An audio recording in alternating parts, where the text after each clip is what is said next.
lelo nakenda pour Olympia na beti yango te tosali ba balance o ba sala la suite pendant 8 ans balance na rambutu mais kobeta yango te na perdre Olympia mais na gagner créneau moko international siko yango nde makambo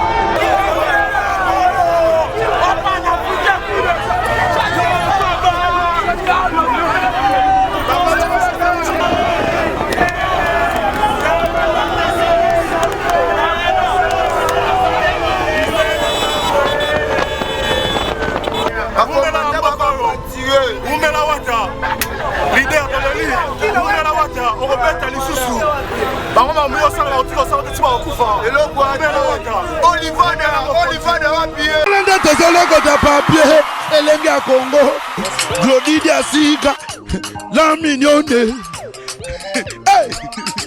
la mignonne, Tracy Mbelenga bro, Tracy Mbelenga bro, Kata.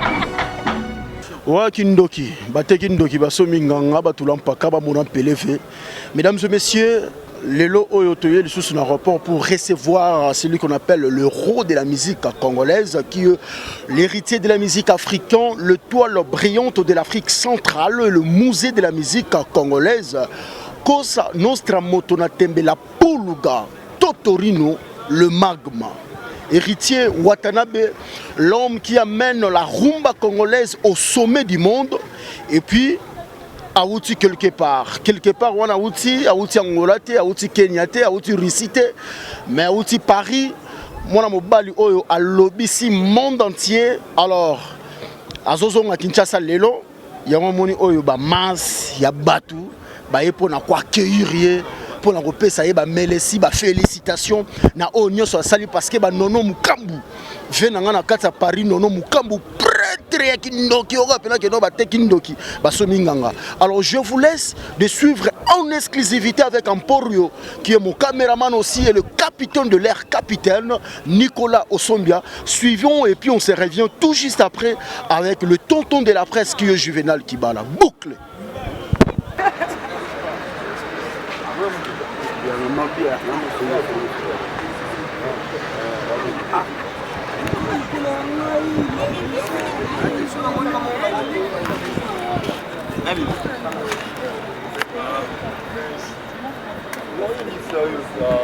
Les héritiers de l'Afrique centrale, bon retour au pays. Merci beaucoup, merci beaucoup. Alors, impression par rapport il y a public au les lots awa impression les andés. Impression on les a que bateau faut la linganga bango on a besoin de bango. Voilà donc au moins ni comata et ça malem si on comme mais soit biso na flèche to ça makambo na banga ko makambo pas c'est bandi on comprend que makambo pas c'est bandi. Voilà et c'est on a yango wana lelo na kenda pour na Olympia na beti yango te to sali ba balance o ba sala la suite pendant 8 ans balance na rambutu mais kobeta yango te na perdre Olympia mais na gagner créneau moko international siko yango nde makambo. Là on aurait remarqué comment en fait par rapport il y a Congolais pour annuler ba dépense tout ça l'ami et là on aurait remarqué ba pour annuler yango nde problème te pour mes arabes que le préfet même a dit à comprendre que ce sont des actes terroristes et prochainement bakopesa nga date bango moko po ba sécuriser public. Pourquoi nous avons la motivation là? Ceux qui vont nous les Congolais sont déjà habillés tout. Quand on va à Olympia guichet fermé, habillés tout ici là. Donc ça veut dire que tu n'as pas de ligne musique. Si tu as habillé, tu n'as pas de ligne musique. Quand tu as habillé, tu as habillé. Les belé pour habiller, il y a 2500 à 3500 billets.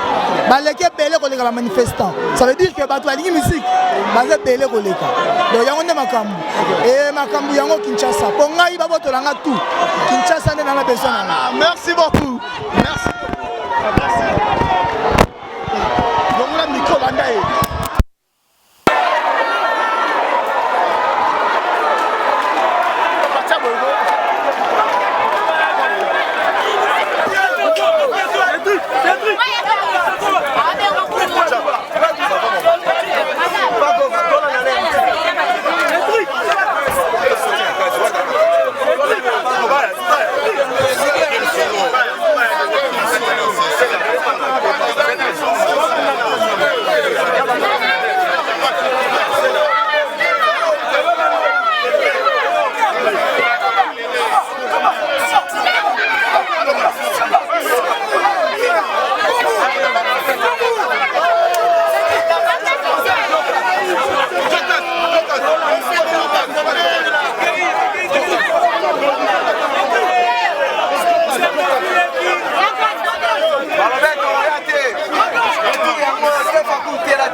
Masisi. Retour yango baya aja na mboka donc.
Rien à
Umela wata leader toleli umela wata orobeta lisusu bangoma muyo sala otiko sala tiba okufa umela wata Olivada wapie wata santa to melio Olivada ana temi